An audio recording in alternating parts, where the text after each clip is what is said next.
ఈరోజు మా ఇంట్లో కలబంద పువ్వు పూసిందండి. ఆ కలబంద పువ్వు సంవత్సరానికి ఒకసారి పూస్తుందంట. అది కూడా ధనత్రయోదశి రోజు. అంతకుముందే వచ్చింది, ఇట్లా కంకిలాగా వస్తుంది. ధనత్రయోదశి రోజు కొంచెం ఇంకా మొగ్గలు ఇచ్చుకోలేదండి. నాకు ఈ కలబంద పువ్వు పూస్తేనే ఆ ఇంట్లో చాలా శుభము అని చెప్పి పెద్దవాళ్ళు చెప్తున్నారు. ఇదే సోషల్ మీడియాలోనే చూస్తున్నాను నేను కూడా. మా ఇంట్లో అలా పూయడం నాకు కూడా చాలా ఆనందంగా ఉందండి. అది నేను మీకు కూడా చూపిస్తాను.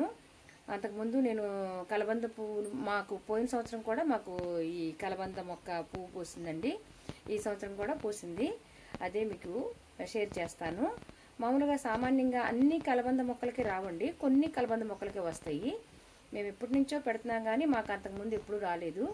ఇప్పుడు ఇది 2వ సంవత్సరం అన్నమాట మా ఇంట్లో కలబంద మొక్క పువ్వు పూయడం.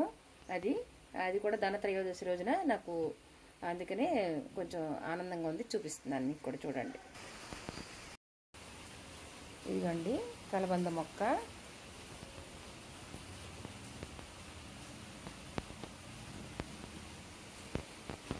ఇదిగోండి, ఇంకా మొగ్గలే ఇంకా విచ్చుకోలేదన్నమాట.